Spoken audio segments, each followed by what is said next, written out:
பட்டா வாங்குவதற்கு செல்லும் சமயத்தில் விவோ வந்து 15,000 என்ன லஞ்சமாக கேட்டார் சார். ஒரு தவணை 4,000 இன்னொரு தவணை 2,000 கொடுத்தேன் சார். 6,000 ரூபாய் கொடுத்தேன் சார். ஆனா அதன் பிறகு மேடம் எந்த ஒரு பதிலும் தரவில்லை சார். அந்த 6,000 லஞ்ச துறையில வந்து கம்ப்ளைண்ட் செய்தேன் சார். சிஎம் செல்லுக்கும் கம்ப்ளைண்ட் கொடுத்திருக்கேன் சார். கொடுத்த பிறகு நீ எங்க மேல கம்ப்ளைண்ட் கொடுக்கறியா, நீ எங்க வேணாலும் போய் பார்த்துக்கொள், உனக்கு நான் பட்டா வழங்க முடியாது என்று துணை வட்டாட்சியர் கனி முகமது அவர்கள் கூறிவிட்டனர் sir. VO, RI, deputy tahsildar, tahsildar, RDO, collector sir, அதன் பிறகு சிஎம் சார், அப்புறம் எழிலகத்தில் உள்ள சர்வே செக்ஷன் அனைவருக்கும் நான் பெட்டிஷன் கொடுத்திருக்கேன் சார். ஆனாலும் எதுவுமே எந்த ஆக்ஷனும் இல்லை சார். அந்த போட்டோவுக்கும் அந்த ஜீப் நிக்கிற இடத்துக்கும் நான் விழுந்து இருக்க இடத்துக்கும் எவ்வளவு கேப் இருக்கு. ஆனா இந்த பத்திரிகை நிருபர்கள் இந்த மாதிரி திருச்சி போட்டது எனக்கு ரொம்பவும் கஷ்டமா இருக்கு சார். இப்படி எனக்கு காலில் விழுறேன், நீங்க எனக்கு பட்டாதாங்கன்னு கெஞ்சி கேட்டிருக்காரு. ஆனா தலைப்பு வந்து அவர் வந்து எழுதின செய்தி எழுதும் போது போராட்டம் நடத்தினார்னு எழுதிட்டாங்க. குறுக்க இவர் படுக்கவே இல்லை. ஆனா என்ன செய்தி எழுதி விட்டாங்கன்னா, அந்த அம்மா வெளியே வர முடியாம வந்து குறுக்க வந்து இவர் படுத்துட்டாரு. அதனால அவர் அந்த அம்மா வந்து டிரைவரை இறங்க சொல்லி அதுக்கு அந்த பக்கமா இறங்கி வந்த இவ்வளவு கேவலமா போயிட்டு ஜானலி. அந்த நேரம் இந்த ஜீப் வந்ததும் வணக்கம் சொல்ல போயிட்டு எனக்கு என்ன மன உளைச்சல் ஆயிட்டு காலையே விழுந்துட்டு. ஒரு ராணுவ வீரனுடைய நிலைமையை பாருங்க. எல்லையில நின்று இந்த மக்களை காப்பாத்துற ராணுவ வீரர் ஒரு தாசில்தார் காலில் விழுந்தார் பட்டாவுக்காக, வேற எதுவுமே கேட்கல. அண்ணன் இல்ல, அண்ணி போய் வீட்டுல போய் மிரட்டி இருக்காங்க சார். 7 நபர்கள் மிரட்டினது வந்து தாசில்தார் வரைக்கும் போயிட்டு மிரட்டி இருக்காங்க. நீங்க லஞ்ச ஒழிப்புத்துறை இந்த புகார் கொடுத்தீங்களா, அவங்க என்ன பண்ணாங்க? இது வரைக்கும் என்ன எந்த விசாரணைக்கும் கூப்பிடல சார். லஞ்ச ஒழிப்புத்துறை எதுக்கு அப்ப இருக்கு? அந்த டிஎஸ்பி சார் சொல்றாரு, ஏன்பா லஞ்சம் எந்த இடத்துலப்பா வாங்கல. இதுக்கு ஒரு டிஎஸ்பி எந்த மாவட்டம்? இது ஆலந்தூர்ல சார். எனக்கு உண்மையிலே சார், எனக்கு ஆர்மியில சார் சர்வீஸ் பண்ணது கூட எனக்கு கஷ்டமா தெரியல. இந்த 3 வருஷமா தான் சார் எனக்கு அவ்வளவு கஷ்டமா தெரியும். இது மொத்தமே கம்ப்ளைண்ட் சார். முதலமைச்சருடைய தனிப்பிரிவு கம்ப்ளைண்ட் சார். 10 பேஜ் இருக்கு சார். நாரதர் மீடியா உணர்வாளர்களுக்கு எனது பணிவான வணக்கம். நாம இன்னைக்கு ஒரு வித்தியாசமான ஒரு நபரை நம்ம சந்திக்க போறோம். வித்தியாச நபர் அப்படின்னு நம்ம சொல்றதை விட எல்லை சாமின்னு சொன்னா கரெக்டா இருக்கும். எல்லையில் நின்று பார்டர்ல நின்று நம்மளையெல்லாம் காக்கக்கூடிய ஒரு எல்லை சாமியை நம்ம இன்னைக்கு சந்திக்கிறோம். அது சந்திக்கிறது சாதாரணமா அவர் என்ன பண்ணாருங்கிறதெல்லாம் நம்ம தெரிஞ்சுக்குவோம். ஆனா அவருக்கு இப்போ ஒரு பிரச்சனை. அதுதான் இப்போ இந்த திராவிடியா மாடல் அரசாங்கத்தின் மூலமாக அவருக்கு என்ன நடந்துட்டு இருக்குங்கிறத அவர் நம்மகிட்ட பேச போறாரு. அதுக்கு முன்னாடி எல்லையில ராணுவத்துல அவருக்கு பணியாற்றினதை பத்தி நம்ம கேட்போம். வாங்க. அவங்க பேர் வந்து சண்முகம். இப்போ வந்து பள்ளிக்கரணையில வந்திருக்காங்க. இப்போ நம்ம அவங்ககிட்ட பேசுவோம். வாங்க, அவங்ககிட்ட பேசுவோம். வணக்கம் ஐயா. வணக்கம் சார். அனைத்து உள்ளங்களுக்கும் என் பணிவான வணக்கங்கள் சார். சார், நீங்க ராணுவத்துல வந்து பணியாற்றினதா என்கிட்ட சொன்னீங்க. ராணுவத்துல நீங்க எந்த வருஷத்துல இருந்து எந்த வருஷம் வரைக்கும் பணியாற்றினீங்க?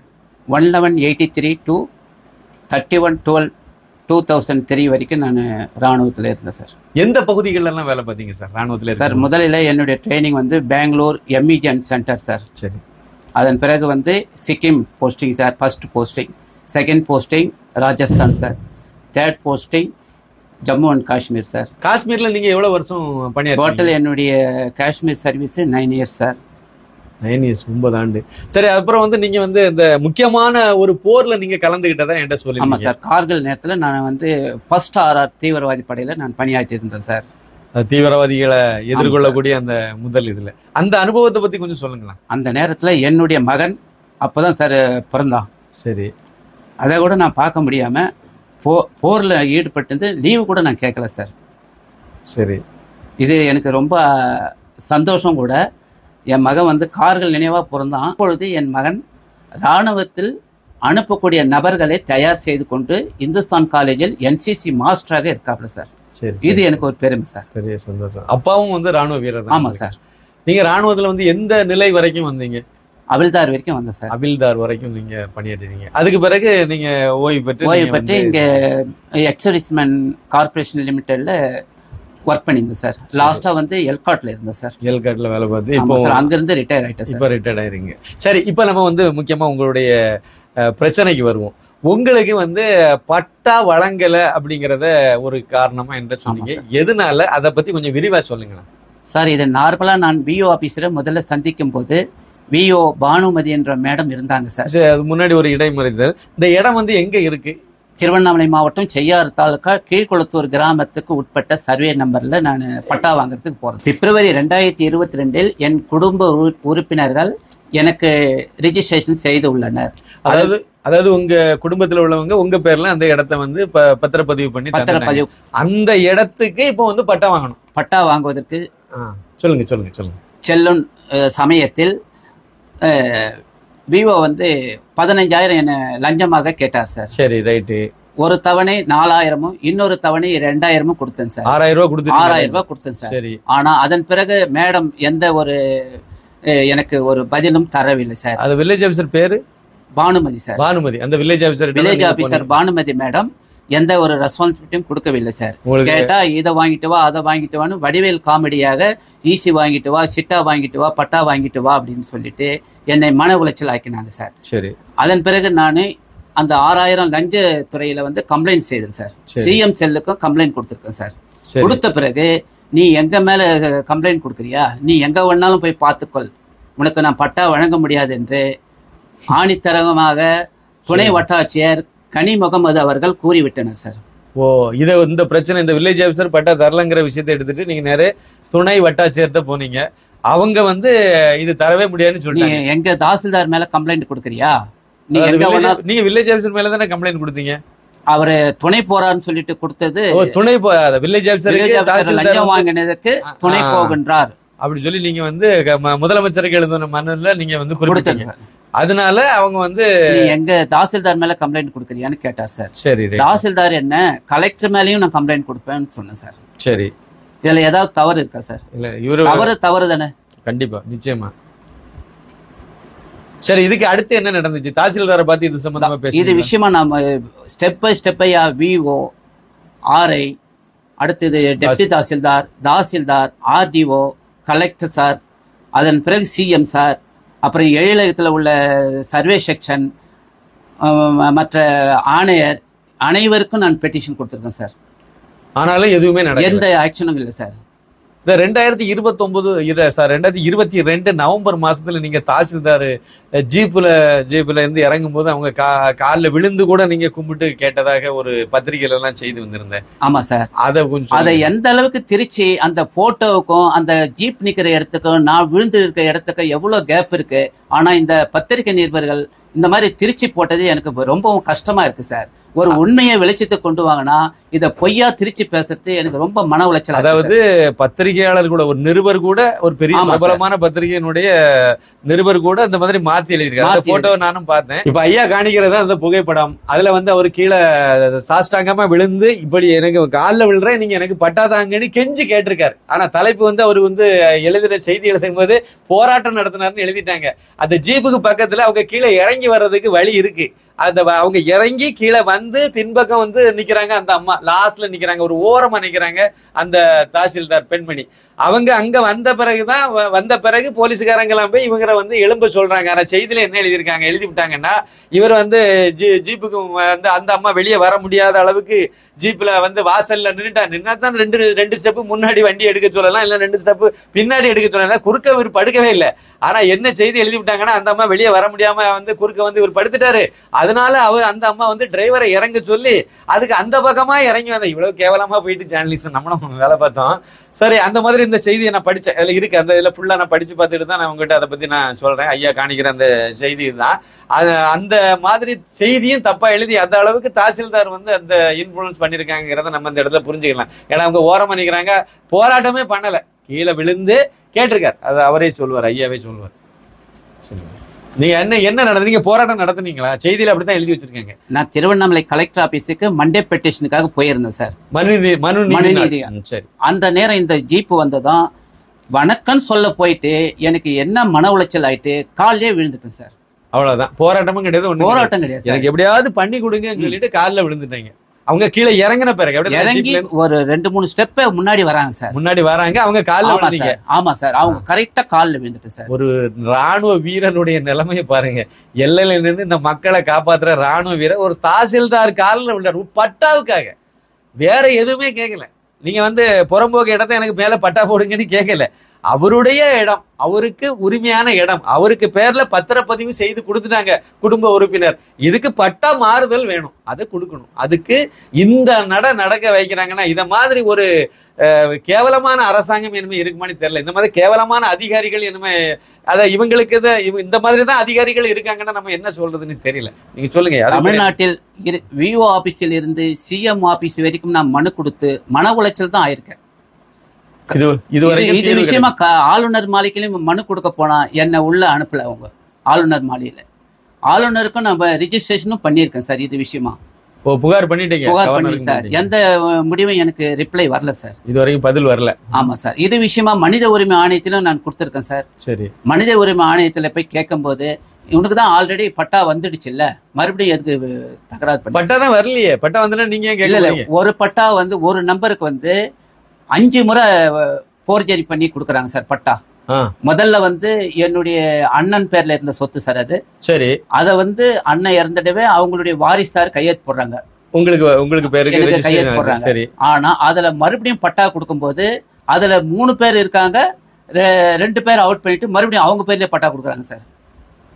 உங்களுக்கு பட்டாவே தரக்கூடாதுங்கிறதுல உறுதியா இருக்காங்க. அதன் பிறகு மறுபடியும் சென்னை கலெக்டர் ஆபீஸ், செய்யாறு தாசில்தார் கிட்ட எல்லாம் சுத்தி வந்த பிறகு மறுபடியும் வந்து இந்த இடத்துல வந்து என்னுடைய தங்கை, மூத்த தங்கையை சேர்க்கிறாங்க சார் என் கூட பட்டாவில். அண்ணன் சொத்துல வந்து தங்கையை சேர்க்கிறாங்க வேண்டுமென்றே. சரி சரி. அதன் பிறகு மறுபடியும் பழையபடி சென்னை, திருவண்ணாமலை இங்க எல்லாம் சுத்தின பிறகு என்னுடைய பெயர்ல மட்டும் அந்த பட்டா கொடுக்குறாங்க சார். சரி. இதுக்காக ஒரு பட்டா கொடுத்துட்டாங்க சார். அப்புறம் என்ன தர வேண்டியது? என்ன இன்னும் தர வேண்டியது இன்னும் 2 நம்பருக்கு கொடுக்கணும் சார். 2 நம்பருக்கு பட்டா கொடுக்கணும், தராம இருக்காங்க சார். அது இல்லாம என்னுடைய அண்ணன் இல்ல, அண்ணி போய் வீட்டுல போய் மிரட்டி இருக்காங்க சார். 7 நபர்கள். ஆமா, அவங்க யாரு? என்னுடைய அண்ணிய சார். மிரட்டினது வந்து தாசில்தார் வரைக்கும் போயிட்டு மிரட்டிருக்காங்க சார். உனக்கு வீடு ஆல்ரெடி 2 பேருக்கும் தனித்தனியா வீடு இருக்கு சார், நில பிரச்சனை போயிட்டு வீட்டு பிரச்சனைக்கு போயிட்டு தாசில்தார் ஏன் வந்து மிரட்டுறாரு சார்? நான் இறையன்பு சார் இவரு தலைமைச் செயலராக இருக்கும் போது அவர் வந்து அண்ணா இன்ஸ்டியூட் ஆஃப் மேனேஜ்மெண்ட்ல ஒர்க் பண்ணியிருந்தார் சார். அங்க நான் செக்யூரிட்டியா பண்ணியிருந்தேன் சார். சரி. அந்த ஒரு இதுல நான் அவரு டிரைவர் மூலமா அங்க போயிட்டு அவரை பார்த்து என்னுடைய பிரச்சனை எனக்கு சொன்னேன் சார். சரி. அவர் சார் உடனே வந்து திருவண்ணாமலை கலெக்டருக்கு பேசினார் சார். சரி. பேசிட்டு மறுநாள் இவங்க என்னுடைய நிலத்தாண்ட வந்து 7 பேர் போயிருக்காங்க சார். சரி. 7 பேர் போயிட்டு பக்கத்துல இல்ல இந்த ஒரு குவாரி நடக்குது சார். சரி. அங்க போயிட்டு இவங்க பேசிட்டு என் நிலத்துக்கு போன மாதிரி சாக்கு சொல்லிட்டு அங்க என்னவோ இது பண்ணிட்டு அப்புறம் வீட்டை வந்து என் அண்ணியை மிரட்டி நீ விஓ ஆபீஸுக்கு வந்து நாங்க சொல்ற மாதிரி ஒரு மனு கொடு, எழுதி கொடுத்துட்டு போ அப்படி இவங்களா வீட்டுக்கு வர வச்சு மனு எழுதுறாங்க சார். அங்க இருந்து எங்க அண்ணி வந்து அவங்க பொண்ணுங்க இங்கதான் இருக்காங்க, அவங்களுக்கு போன் பண்ணி அழுகுறாங்க சார். சரி. இந்த மாதிரி என்ன வந்து 7 பேர் வந்து மிரட்டுறாங்க, உனக்கு வீடு வேணுமா வேண்டாவா? சரி. அண்ணி என்ன வேலை பார்த்துட்டு இருக்காங்க? அண்ணி வந்து சும்மாதான் இருக்காங்க சார். இப்ப திடீர்னு போயிட்டு அவங்கள மிரட்டினா அவங்களுக்கு என்ன சார் விஷயமே தெரியாம அவங்கள போய் மிரட்டுறாங்க சார். நான் நிலம் கையெழுத்து போட்டேன், வீடு நான் கையெழுத்து போடலன்னு சொல்றாங்க சார். இவங்க என்னன்னு கேட்டிருக்காங்கன்னா வீட்டையும் அவர் பட்டா கேட்கிறாரு. சரி சரி. நீ உனக்கு வீடு வேணும்னா நீ வந்து விஓ ஆபீஸ்ல வந்து கையெழுத்து நாங்க சொல்ற மாதிரி எழுதி கொடு. அவங்களே எழுதிட்டாங்க சார். அவங்களே எழுதிட்டு அவங்களே மனு வாங்கிட்டு அதை ஏரிய அன்பு சாருக்கு அனுப்பிச்சு விட்டாங்க. இது மாதிரி வந்து அவங்க சொந்தத்திலே வந்து ஆட்சேபனை தெரிவிக்கிறாங்க. இப்படி எல்லாம் அதிகாரிகள் இங்கிருந்து போறதுக்கு எல்லாம் ஒரு ரிப்ளை ஆட்சேபனை என்ற பேர்ல கொடுத்துட்டு என்னை இந்த மாதிரி மன உளைச்சல் ஆக்குறாங்க சார். ரொம்ப மோசமான நிலைமையில இருக்கு அதிகாரிகளே. இது விஷயமா அண்ணி வந்து மறுபடியும் ஆர்டிஓ ஆபீஸுக்கு மனு கொடுத்துட்டாங்க சார். எதுக்காக என் வீட்டுல வந்து நான் வீட்டுக்காக பட்டா கேட்கலையே, நீங்களா எதுக்கு வந்து இந்த மாதிரி பிரச்சனை பண்ணீங்கன்னு தகவல் அறியும் உரிமை சட்டத்துக்கும் இது மனு போட்டிருக்கோம் சார். சரி. அங்கேயும் வந்து இதுக்கு விசாரணை வரல, கொடுத்து 1.5 வருஷத்துக்கு மேல ஆகுது. இப்போ வா நாளைக்கு வான்னு சொல்றாங்க. தகவல் ஆணையமும் இதுக்கு எந்த பதிலும் சொல்லல, மனித உரிமை ஆணையம் எந்த பதிலும் சொல்லல. முதலமைச்சர் தனிப்பிரிவில் வந்து அது தனிப்பிரிவுல எத்தனையோ முறை சார் நான் தனிப்பிரிவுல கம்ப்ளைண்ட் கொடுக்க வந்தா காவல்துறையை வச்சு என்ன வெளியே எடுத்து விட்டுருவாங்க சார். ஒரு முன்னாள் ராணுவ வீரர், நாட்டுக்காக சேவை செய்தவர், 20 ஆண்டு காலம் பணியாற்றி இங்க வந்து ஏன் பாக்குற, போயிட்டு திருவண்ணாமலையில போய் பாரு, கலெக்டரை போய் பாரு, அங்க போய் பாரு. இங்க என்ன நாங்க என்ன பண்ண முடியும்? கலெக்டர்கிட்ட போனா தாசில்தார் பாரு, தாசில்தார் போனா ஆர்ஐ பாரு, ஆர்ஐட்ட போனா வில்லேஜ் ஆபீசர் பாரு. திருத்தம் செய்ய வேண்டியது. என்னுடைய பத்திரம் வந்து போலின்னு சொல்லிட்டு துணை வட்டாட்சியர் முகமது கனி அவருக்கு பலமுறை சொல்லிட்டார் சார். போலின்னா நீங்க அங்கே உங்களை கைது பண்ணி கொண்டு போயிடலாமே. போலியா போர்ஜரியா பண்ணிருக்காரு அவரு பண்ணிட்டு போலாமே. அதை ஏன் அவரு பண்ணிருக்க வேண்டியது தானே போலியா இருக்கும் பட்சத்தில். இப்ப ஒரு போன மாசம் வந்து ஜவாமந்தி நடந்துச்சு சார். ஜவாமந்தில சிறப்பு அதிகாரி கிட்ட நான் கம்ப்ளைண்ட் கொடுத்துன்னு இருக்கேன். இவரா ஓடி வந்து ஒரு ஆடியோவை காமிக்கிறார் சார். அதுல வந்து எங்க அண்ணி இவங்க 7 பேர் போய் மிரட்டினாங்க இல்லையா சார், அந்த வீடியோவை காமிக்கிறார் சார். மிரட்டி இந்த மாதிரி பேச வச்சு அவங்க பேசல சார். அப்ப கூட வந்து அவங்க என்ன கேக்குறாங்க, வீடு நான் கையெழுத்து போடலன்னு தான் சொல்றாங்க. அதை அவர்கிட்ட காமிச்ச பிறகு அவர் அதுக்கு ஒத்துக்கல சார். அவரு என்ன சொன்னாரு அதிகாரி அவரு? நான் சரிங்க நீங்க மனு கொடுங்க, நான் இதுக்கு முடிஞ்சது கதை அப்படின்னு சொல்லியிருக்காரு சார். ஆனா அவர் உங்களுக்கு நம்பிக்கையா இருக்கா? அவர் ஏதாவது நம்பிக்கை கொடுத்திருக்காரு சார். அவர் கொடுத்திருக்காரு, ஒரு நேர்மையா பண்ணுவாருன்னு கொடுத்திருக்காரு. ஆனா வந்து இது வரைக்கும் அந்த அவருக்கு முன்னிலையிலேயே உங்களை வந்து அவர்கிட்ட தவறா சொல்லி கொடுக்க இந்த முகமது கனியா, ஆமா சார், முகமது வட்டாட்சியர், துணை வட்டாட்சியர் வந்து முயற்சி பண்ணிருக்காரு. ஆமா சார். இல்ல முயற்சி இல்ல, புல் இதுவே சொன்னாரு. அதிகாரி வந்து அவர் எதிர்க்கே வந்து நீ எங்க வேணாலும் போய்க்கோ, நீ வட்டாட்சியர் மேல லஞ்சம் வாங்கினான்னு சொல்லி கொடுத்திருக்க. வட்டாட்சியர் துணை போனாலும் கொடுத்தது அவரு. வில்லேஜ் ஆபீசர் லஞ்சம் வாங்கினாரு, 6000 லஞ்சம் வாங்கினாரு. அவர் சொல்ல வேண்டியதுதானே லஞ்சம் வாங்கலன்னு. நீங்க லஞ்ச ஒழிப்பு துறைக்கு சொல்லிட்டு அதுக்கு லஞ்ச ஒழிப்பு கொடுத்திருந்தீங்க. இந்த விஷயமா நான் எங்க நீங்க லஞ்ச ஒழிப்பு துறை இந்த புகார் கொடுத்தீங்களா, அவங்க என்ன பண்ணாங்க? இது வரைக்கும் என்ன எந்த விசாரணைக்கும் கூப்பிடல சார். கிழிஞ்சது போங்க. லஞ்ச ஒழிப்பு துறை எதுக்கு அப்ப இருக்கு சார்? லஞ்ச ஒழிப்பு துறையிலேயே அவர் பேர் வந்து நீங்க ஒரு நல்ல ஒரு பாயிண்ட். என்ன சாமானியனா எனக்கே வந்து என்ன தோணுதுன்னா, நீங்க 6000 ரூபாய் லஞ்சம் கொடுத்துட்டீங்க, அவங்க 15000 ரூபாய் உங்ககிட்ட லஞ்சம் கேட்டுட்டாங்க. வில்லேஜ் ஆபீசர் அந்த அம்மா பானுமதியா, அவங்க வந்து கேட்டுட்டாங்க. இப்ப லஞ்ச ஒழிப்பு துறைக்கு நீங்க புகார் பண்ணிட்டீங்க. அப்ப லஞ்ச ஒழிப்பு துறை அதிகாரிகள் என்ன பண்ணணும்னா, உங்களை உடனே வந்து சந்திச்சு உங்க கையில மீதமுள்ள 6000 ரூபாய் கொடுத்துட்டீங்க, இன்னும் வந்து 9000 ரூபாய் நீங்க கொடுக்க வேண்டியது இருக்கு அவங்க பேசினபடி. அப்ப அந்த 9000 ரூபாய் அவங்களே உங்ககிட்ட நோட்டை கரன்சியை கையில கொடுக்க வச்சு அதை பிடிக்கிறது தானே அவங்க வேலை. அதைத்தானே அவங்க செய்திருக்கணும். அவங்க என்ன சொல்றாங்க சார், நீ லஞ்சம் கொடுத்துட்டு ஏன் வந்த? லஞ்சம் கொடுத்து அப்ப என்னமோ கேட்டிருக்கேன். அப்ப லஞ்சம் வாங்கினே தப்பு கிடையாது, கொடுத்ததுதான் தப்பா என்கிட்ட கேக்குறாங்க சார். அதிகாரி லஞ்சம் வாங்கினே தப்பு கிடையாது. அதே வந்து அந்த லஞ்ச ஒழிப்பு அதிகாரி பேரு நான் எனக்கு பேர் மறந்து சார். அந்த டிஎஸ்பி சார் சொல்றாரு, ஏன்பா லஞ்சம் எந்த இடத்துலப்பா வாங்கல? இதுக்கு ஒரு டிஎஸ்பி எந்த மாவட்டம்? இது ஆலந்தூர்ல சார். ஆலந்தூர் மெயின்ல சொல்றாரு சார். நீங்க ஒரு 10 ரூபா 10,000 கேட்பாங்களா, கொடுத்துட்டு வேலையை முடிச்சுட்டு போக வேண்டியதானே. லஞ்ச ஒழிப்பு மன வேதனையா லஞ்ச ஒழிப்பு துறை டிஎஸ்பி இப்படி சொன்னாரு. அடுத்தது ரெஜிஸ்டர் ஆபீஸ் விஷயமா நான் போனேன் சார். என்னுடைய ரெஜிஸ்டர் ஆன்லைன்ல பண்ண பிறகு வேண்டுமென்னே ஆளுங்களை வர வச்சு என்னுடைய ரெஜிஸ்டர் நிறுத்துறாங்க சார். இது விஷயமா விஜிலன்ஸ் கிட்ட போனேன் சார். நம்ம பதிவுத்துறை தலைவர்கிட்ட விஜிலன்ஸ் கிட்ட அனுப்புறாங்க சார். என்ன அங்க போயிட்டு சொன்னேன், அவரும் இதே வார்த்தையை சொல்றாரு சார். ஏதாவது கேட்கறத கொடுத்துட்டு நீ மாத்திட்டு போக வேண்டிய விஜிலன்ஸ் சார். இதை விட எனக்கு ரொம்ப மன வருத்தம் வேற எதுலையுமே இல்லை சார். நம்ம எங்க போயிட்டு முறையிடுறோமோ அவங்களே இதுக்கு வந்து கொடுத்துட்டு போப்பா, லஞ்சம் கொடுப்பா, கொடுத்தாதான் வேலை ஆகும். ரொம்ப வேதனையான ஒரு சூழ்நிலையே தான் இருக்கு. தமிழக அரசு எந்த லட்சணத்துல இருக்கு? லஞ்ச ஒழிப்பு துறையே நீ ரூபாய் கொடுன்னு சொல்றாங்க, லஞ்சம் கொடுங்கிறாங்க. லஞ்ச ஒழிப்பு துறையே எனக்கு அதுதான் சார் மன வருத்தமா. அப்ப இவங்க விஜிலன்ஸ் துறையும் அவங்கள நீங்க லஞ்சம் கொடுத்து வேலையை முடிச்சுட்டு போ, எதுக்கு அலைஞ்சு கிடக்க? எவ்வளவு மோசமான நிலைமையை நோக்கி நம்ம தமிழகம் போயிட்டு இருக்குங்கிறத எனக்கு உண்மையிலே சார், எனக்கு ஆர்மியில சார் சர்வீஸ் பண்ணது கூட எனக்கு கஷ்டமா தெரியல. இந்த 3 வருஷமா தான் சார் எனக்கு அவ்வளவு கஷ்டமா தெரியுது. கார்கில் ஒரு நாளும் வந்து இந்த மாதிரி மன உளைச்சல் ஆக்கிட்டு அசிங்கப்படுத்துறாங்க சார். இல்ல தாசில்தார் உங்க கால் தூசுக்கு அந்த அம்மா பெற மாட்டாங்க. தாசில்தார் இல்ல, நான்லாம் இருந்தாலும் தான், யாரா இருந்தாலும் இல்ல முதலமைச்சரே கூட உங்களுடைய அந்த தேச பணிக்கு முன்னாடி அவங்க கால் தூசுக்கே அவங்க பெற மாட்டாங்க. அந்த அளவு தான் அவங்களுக்கு உண்டு. ஆனா நீங்களே போய் ஒரு தாசில்தார் காலிலே விழுந்து நீங்க கேக்குறீங்க, ஆனாலும் கூட மனம் இறங்க மாட்டேங்குது அப்படின்னா எவ்வளவு மோசமான நிலைமையில.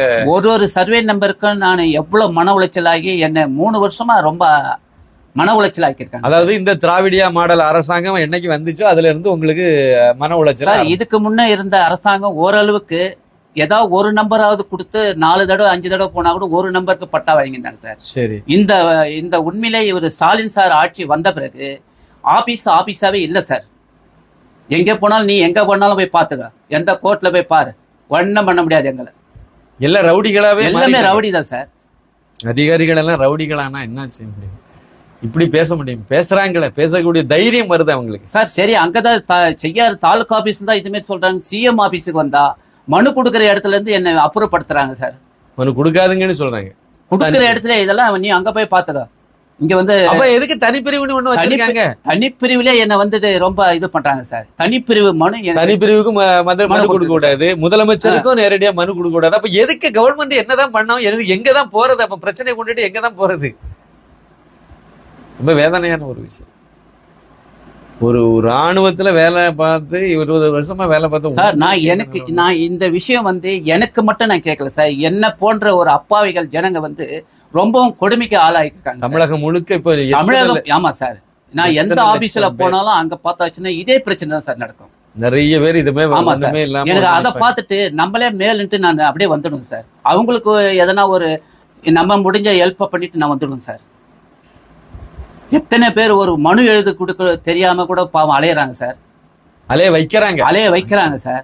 ஆனா மனு எழுதி கொடுத்த பிறகு அந்த மனு எங்கதான் போகுதுன்னே தெரியல சார். இதை திருமால் மருகன்றவர் வந்து திருவண்ணாமலையில மனு கொடுத்தேன் சார். சரி, மறுநாள் போயிட்டு அவங்க என்ன சொல்றாங்க, சரிப்பா செய்யாறு தாலுகா ஆபீஸ்ல போய் பாருன்னு சொல்றாங்க. அந்த தாலுகா ஆபீஸ்ல வந்து திருமால் மருகன்ற அவரு கிளர்க்க அவர் என்ன டியூட்டி பாக்குறாரு. அவரை வந்து நான் கேட்கறேன் சார், இது மாதிரி நேற்று கொடுத்த பெட்டிஷன் இங்க வந்திருக்குதானு. அது வரத்துக்கு 10 நாள் ஆகுங்க. எங்க கொடுத்த மனு? திருவண்ணாமலை கொடுக்கிற மனு வந்து செய்யாறு தாலுகா ஆபீஸ் வரதுக்கு 10 நாள் ஆகுமா சார்? அப்புறம் நான் கேட்டேன், ஏங்க என் முன்னாடி தான் நேற்று வந்து அந்த இதுக்கு வந்த சார் வாங்கினாரு, அவர் பேர் தெரியாது, அவர் மனு வாங்கிட்டு நாளைக்கு இங்க வாங்கினாரு. அவர் பார்த்தா இன்னைக்கு டேபிள்ல ஆள் இல்லை. மறுபடியும் நீங்க போய் பாத்தீங்களா அவரை? யாரா சார்? அந்த டேபிள்ல ஆள் இல்லை. அவர் அவ்வளவுதான் சார். 2 நாள் ஒரு வாரம் ஒருத்தர் டேபிள் இருக்கிறது ரொம்ப கஷ்டம் சார் செய்யாறு தாலுகா ஆபீஸ்ல. சரியா போச்சு. எனக்கு தெரியாதுன்னுடுவாங்க சார். ஒவ்வொருத்தருக்கும் வரும்போது என்னுடைய பத்திர காப்பியை பார்த்து பார்த்து கிழிஞ்சே போச்சு சார். திருவண்ணாமலை பார்த்து இந்த மழையிலையும் இந்த கொரோனா டைம்லயும் இந்த பத்திரத்தை எடுத்துன்னு நான் சேஃப்டியா போயிட்டு சேஃப்டியா வரது எனக்கு ஒரு பெரிய ஒரு தடவை 2 தடவை சார் என்னுடைய பத்திரத்தை ஒவ்வொருத்தரும் 20 முறை 40 முறை செக் பண்ணியிருப்பாங்க சார். வரும்போதெல்லாம் செக் பண்ணிட்டு, சரிப்பா நீ இங்க மனு கொடு, அங்க மனு கொடு சார், இங்க கொடுத்துட்டேன் அங்க கொடுத்துட்டேன், சரிப்பா வந்தா பார்க்கலாம். தமிழ்நாட்டில் இருக்கிற இடத்துல எல்லா இடத்துலயும் என்னுடைய மனு இருக்கும் சார். அது சரி. ஆமா சார், ஒவ்வொரு ஆபீஸ்லயும் இந்த திருவண்ணாமலை மாவட்டம் ஃபுல்லா, இங்க சென்னையில எந்தெந்த ஆபீஸ், தலைமை அலுவலகம், இயக்குனர் அலுவலகம், சேப்பாக்கம் சர்வே செக்ஷன், எல்லா இடத்துலயும் இருக்கு சார். அதுல ஒரே ஒருத்தர் சேப்பாக்கத்துல வந்து கண்ணபிரான் சார் எனக்கு கொஞ்சம் ஹெல்ப் பண்ணார் சார். அவருடைய ஹெல்ப்பால எனக்கு ஒரு 3 நம்பருக்கு பட்டா கிடைச்சிது சார். அவர் வந்து என்ன இதுல எல்காட்ல வேலை செய்யும்போது அவரு என்ன பார்த்திருக்காரு பழகுது. சரி சரி சரி, அந்த ஒரு இது ஒன்று எங்கேயோ பார்த்துருக்கேன் அப்படின்னு சொல்லிட்டு, நீ அங்கே இருக்கும்போது ஏன் இந்த வேலைலாம் பண்ணலை, இவ்வளோ நாள் விட்டுட்டு வரியா அப்படின்னு சொல்லிட்டு உடனே வந்து திருவண்ணாமலை சர்வேருக்கு ஃபோன் பண்ணி அவங்க வந்து 3 நம்பருக்கு கொடுத்தாங்க சார். அவருடைய ஒரு உதவியால. அதிகாரிகள்ல நல்லவங்களும் இருக்காங்க சார். எல்லாரையும் நான் குறை சொல்ல முடியாது சார். ஆனா நல்லவங்களையும் கெடுக்கிறவங்க இந்த தீயவங்க தான் சார். அதிகமான எண்ணிக்கையில. ஆமா, அதிகமான எண்ணிக்கையில வந்து தீயவங்க தான் சார். நல்லவங்க எண்ணிக்கை ரொம்ப கம்மி சார். உண்மையிலே நல்ல விஓக்கள் பேர் கூட கெடுது சார் இதனால. அதிகாரிகள் நல்ல அதிகாரியும் வந்து உண்மையிலே சார் நல்ல அதிகாரிகள் இருக்கிற இடம் தெரியல சார். அவங்க பாட்டுன்னு வேலை செஞ்சுட்டு போயிட்டு இருக்காங்க சார். ஆனா சில ரவுடி அதிகாரிங்களா ரவுடிங்களான்னு தெரியல சார், அந்த அளவுக்கு பேசுறாங்க சார். தரம் தாழ்ந்து பேசுறாங்க சார். நம்ம வரிபணத்துல தான் அவங்க சம்பளம் வாங்கிட்டு இருக்காங்க. ஆமா சார், தரம் வேலைக்கார அங்கதான் அவங்க. இன்னும் இந்த RS பாரதி எல்லாம் சொல்றதா இருந்தா ஆபீஸ் மாதிரி பேசல சார். நம்ம போயிட்டு என்னுடைய குரல் கொஞ்சம் சவுண்டா இருக்கும் சார், அவ்வளவுதான் சார். ஆனா இதை வந்து ஒரு இதுவா வச்சுட்டு நீ என்ன இங்க வந்துட்டு சவுண்ட் போடுற? பேசுறது அப்ப கேட்கறதுக்கு உரிமை இருக்கு. உங்களுக்கு வேலை செய்யறதுன்னு அவங்க உட்கார்ந்து இருக்காங்க, நீங்க கேட்கிற இடத்துல இருக்கீங்க, அவங்க பதில் சொல்ற இடத்துல இருக்காங்க, கேட்கத்தான் செய்வாங்க. நீங்க அந்த வேலையை செய்த அவங்கள ஏன் கேட்க போறீங்க? நீங்க அப்ளை பண்ணி அவங்க அந்த வேலையை உங்களுக்கு பட்ட மாறுதல் பண்ணி கொடுத்துட்டாங்கன்னா நீங்க போக வேண்டிய அவசியமே இருக்குது. அப்ப அவங்க கடமையை ஒழுங்கா செய்யலங்கிறதுனால தான் நீங்க மறுபடியும் அவங்கள போய் பார்க்க வேண்டியது இருக்கு சார். பார்க்கும் போதெல்லாம் நீ எங்க போய் பார்த்துக்கிட்டே பாத்துக்கோ.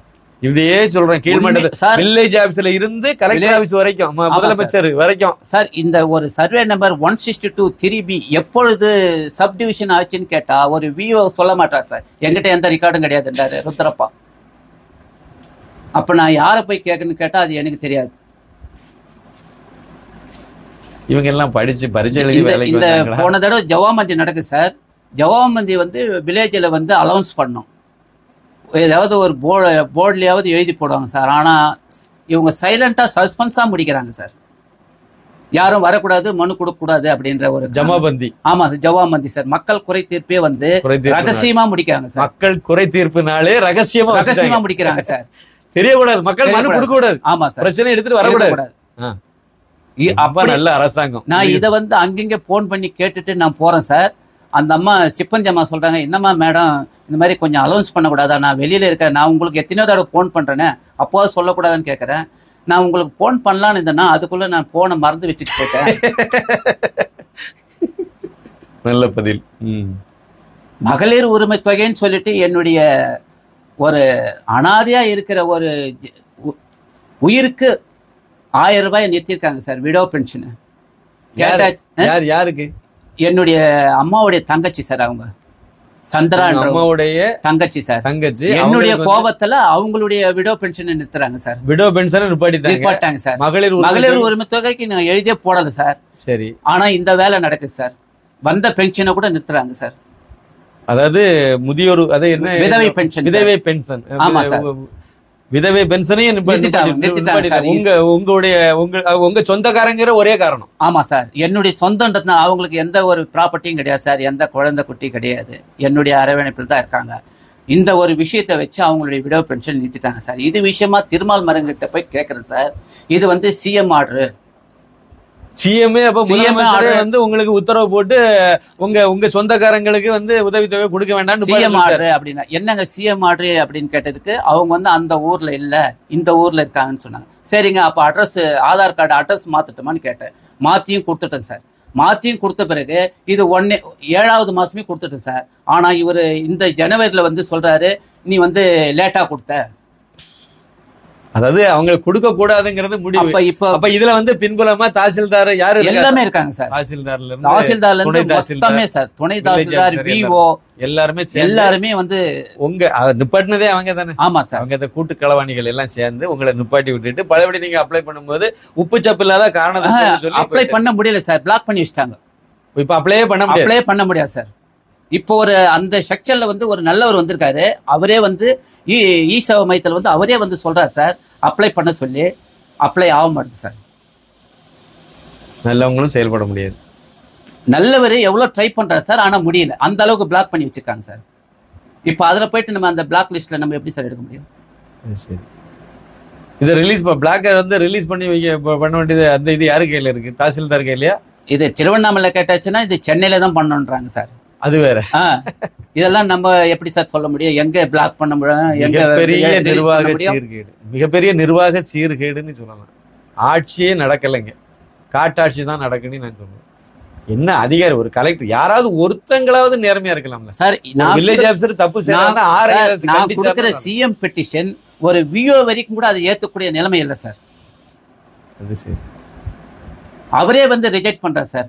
இது ஃபுல்லா வந்து கம்ப்ளைண்ட் தான் சார். இது மொத்தமே கம்ப்ளைண்ட் சார். முதலமைச்சருடைய தனிப்பிரிவு கம்ப்ளைண்ட் சார். சரி, 10 பேஜ் இருக்கு சார். ரெவென்யூ டிபார்ட்மெண்ட்டுக்கு ஒதுக்கப்பட்டது, ஏற்றுக்கொள்ளப்பட்டது, நிராகரிக்கப்பட்டது, இதுதான் சார் வரும். மொத்தத்தையும் தூக்கி காணிக்க போறீங்க. எவ்வளவு ஃபைல் வச்சிருக்கீங்க? இவ்வளவு ஃபைல் வச்சிருக்கேன் சார். வடிவேல் காமெடியை விட இதுவா இருக்கும் சார். ஈஸி இருக்கா, அது இருக்கா, இது இருக்கா, சரி போய் மனு கொடு. இவ்வளவு மனு கொடுத்து இவ்வளவு ஈஸி இருக்கு, ஆனா வந்து ஒண்ணுமே இல்லாதவங்களுக்கு எப்படி இதை பட்டா கொடுக்குறாங்கன்னு தெரியல சார். அப்பா தலை சுத்துது. என்ன கொடுமை இதெல்லாம். வக்கீல் நோட்டீஸும் கொடுத்தேன் சார்.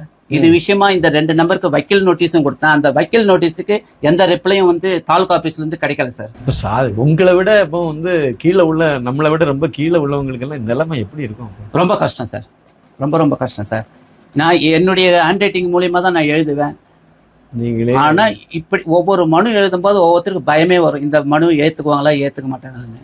ஆனா எனக்கு முதல்ல அந்த மாதிரி இருந்தது. போக போக எனக்கும் சரியாயிட்டு மனு வந்து எப்படி எழுதணும் என்னன்னு எனக்கு விவரமா தெரிஞ்சு, இது வந்து தாலுகா ஆபீஸ் மட்டும் கிடையாது சார், ரெவென்யூ டிபார்ட்மெண்ட் கூட இதுக்கு வந்து ரொம்ப இது சார். நான் வந்து ஒரு ஈஸி எடுக்க போறேன் சார். சரி, 5 நம்பர் கொடுக்குறேன். 5 நம்பர்ல எனக்கு எது முக்கியமான நம்பரோ அதை வந்து ரிஜெக்ட் பண்ணிட்டு கொடுக்குறாங்களே சார். ஈஸி 1961 ஈஸி அந்த ஒரு இது வந்து மறைச்சிட்டு கொடுக்குறாரு சார் அந்த அங்க உள்ள கிளர்க்.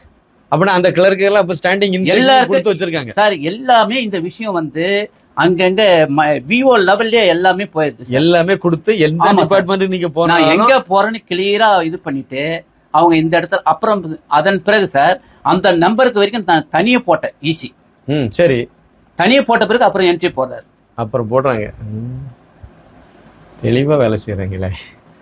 இது விஷயமா வந்து மாவட்ட டிஆர்ஓ கிட்டையும் கொடுக்குறோம் சார். இது மாதிரி இவங்க பாருங்க சப்டிவிஷன் ஆபீஸ்ல இந்த மாதிரி வேலை பண்ணிருக்காங்கன்ட்டு.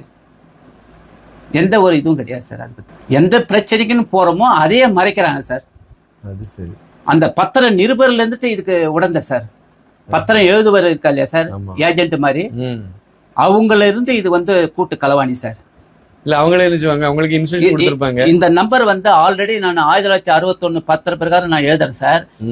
இதே நம்பரை போட்டு இன்னொருத்தருக்கு ரிஜிஸ்டர் பண்ணிட்டு இருக்காங்க. ஓ, அது வேற மோசடி. ஆமா சார், அதே நம்பர்ல போட்டுட்டு அதுக்கு நான் கேட்கறேன். இது வந்து இப்ப எங்களால முடியாதுன்னு டிஆர்ஓ வரைக்கும் சொல்றாரு சார். இதை எங்களுக்கு மாத்துறதுக்கு கோர்ட் வந்து ஆர்டர் நிறுத்தி வச்சிருக்கு. சரி, கோர்ட் ஆர்டர்னு சொல்லிட்டு லெட்டரையும் அனுப்பிச்சிருக்காங்க சார் எனக்கு ஆல்ரெடி. ஆனா அந்த சப்டிவிஷன் ஆன நம்பர் வந்து அவருடைய இடம் வேற, என்னுடைய இடம் வேற சார். அதுல கொடுக்கணும்னா அவங்களுடைய முறைப்படி அவங்களுடைய இடத்த நான் கேட்கல, என்னுடைய இடத்த அவரு கேட்கல.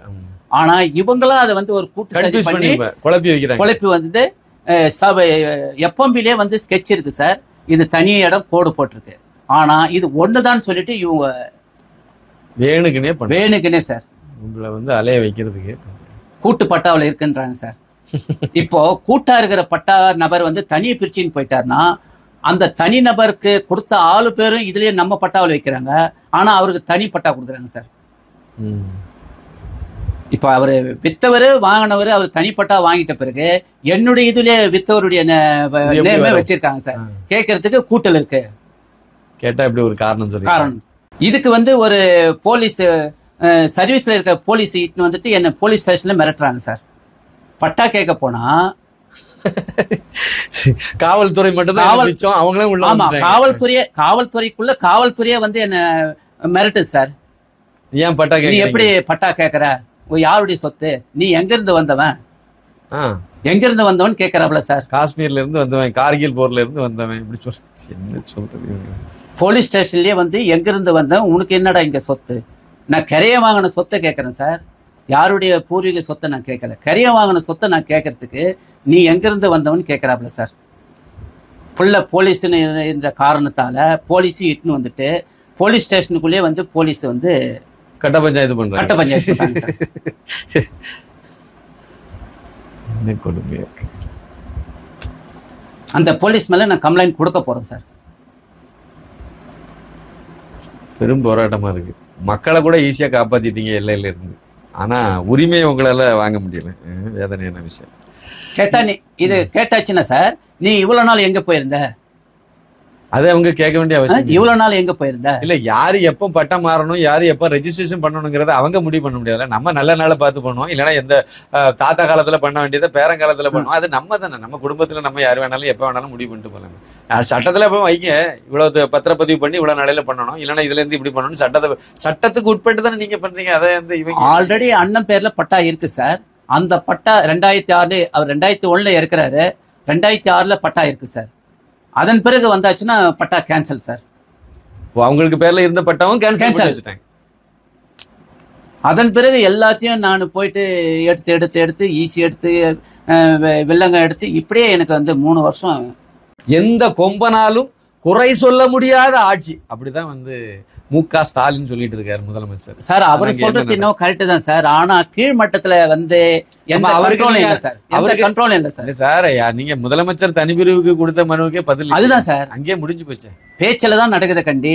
ஆமா, மற்ற விஷயத்துல ஒண்ணுமே ஜீரோ தான் சார். ஜீரோ தான். எல்லாம் வாயினால வட சொல்லிருக்காங்க. நாரதர் மீடியாவினுடைய உணர்வாளர்களுக்கு ஒரு சின்ன கோரிக்கை நான் தனிப்பட்ட முறையில உங்களுக்கு வைக்கிறேன். முடிஞ்ச அளவுக்கு இந்த வீடியோ நீங்க ஷேர் பண்ணுங்க. இது வரைக்கும் எந்த வீடியோ உங்களை நான் ஷேர் பண்ணுங்கன்னு சொன்னதே இல்லை. உங்களால விருப்பப்பட்டா நீங்க பண்ணுவீங்க, இல்லைன்னா பாக்குறவங்க பார்ப்பாங்க, அவ்வளவுதான். ஆனா இந்த வீடியோ மட்டும் நீங்க கண்டிப்பா பண்ணுங்க. தமிழகத்துல ஒரு ராணுவ வீரருக்கு, முன்னாள் ராணுவ வீரர்களுக்கு இந்த அரசாங்கம் என்ன மரியாதை கொடுக்குது அப்படின்னா, சாமானியர்களுக்கு அரசு அலுவலர்கள் எந்த மாதிரியான நடைமுறையை எடுக்கிறாங்க, எப்படிப்பட்ட அலுவலகம் தமிழகத்துல, எப்படிப்பட்ட ஆட்சி நடக்குங்கிறத ஒவ்வொருத்தருக்கும் தெரிகிற மாதிரி இந்த வீடியோ நீங்க கட்டாயம் பகிரணும். இன்னொரு விஷயம், யாராவது ஒரு நல்ல அதிகாரியோ, ஐயா சண்முகம், முன்னாள் ராணுவ வீரர் சண்முகம் அவர்களுக்கு உதவக்கூடிய வகையில வாய்ப்பு இருந்துச்சு அப்படின்னா அவருக்கு நம்பரை தாரேன். அதிகாரிகளாக இருந்தாலும் சரி, கலெக்டரா இருந்தாலும் சரி, இல்ல அதுக்கு மேற்பட்ட அதிகாரி யாரா இருந்தாலும் சரிதான். உங்க கண்ணில் இது பட்டுச்சுன்னா, அவருக்கு ஏதாவது உங்களால உதவ முடியும்னா கண்டிப்பா அவருடைய நம்பரை கொடுக்குறேன், கொஞ்சம் உதவுங்க. இல்ல பெரிய அளவுல லீகலா இதை எடுத்துட்டு போய் ஏதாவது செய்யலாம்னு யாராவது நினைச்சு, மூத்த வழக்கறிஞர்கள், ஹைகோர்ட் லாயர், அந்த மாதிரி யாராவது உங்களுக்கு ஏதாவது பண்ணலாம்னு தோணிச்சதுன்னா நீங்க அவருக்கு நம்பரை கொடுக்குறேன். 955 198639 955198639. அவசியம் ஐயாவை தொடர்பு கொண்டு உங்களால முடிஞ்சதுன்னா கண்டிப்பா செய்யுங்க. எங்களால முடிஞ்சது நாரதர் மீடியா மூலமாக உங்கள்கிட்ட கொண்டு சேர்க்கிற வேலையை எங்களால செய்ய முடிஞ்சுது. அதுக்கு மேல எங்களால இதை ஒண்ணும் செய்யறதுக்கு வாய்ப்பு இல்லை என்ன பொறுத்த வரைக்கும். ஆனா நிச்சயமா யாராவது ஒரு வகையில ஒரு நேர்மைக்காக போராடுறேன். நேர்மை. ஒரு முன்னாள் ராணுவ வீரர் கார்கில் போர்ல பங்கெடுத்த ஒருத்தருடைய நிலைமையே எப்படின்னு சொன்னா, இந்த திராவிடியா மாடல் அரசாங்கத்துல சாமானியர்களுக்கு என்ன நீதி கிடைக்கும்? முதலமைச்சரை தொடர்பு கொண்டும் கிடைக்கல. முதலமைச்சர் தனிப்பிரிவுக்கும் போய் பார்த்தாச்சு. முதலமைச்சர் அலுவலகத்திலேயே பக்கத்திலே போக முடியல. நீங்க நேரம் அங்க போங்க இங்க போங்கன்னு விரட்டுறாங்கன்னா என்ன ஆட்சி நடக்குன்னு தெரியல. இருந்தாலும் ஐயாவுக்கு ஒரு நல்ல தீர்வு கிடைக்கும். நாரதர் மீடியா மூலமாக கிடைக்கும் நான் நம்புறேன். நன்றி, வணக்கம். வணக்கம் ஐயா. வணக்கம் சார். வணக்கம் சார்.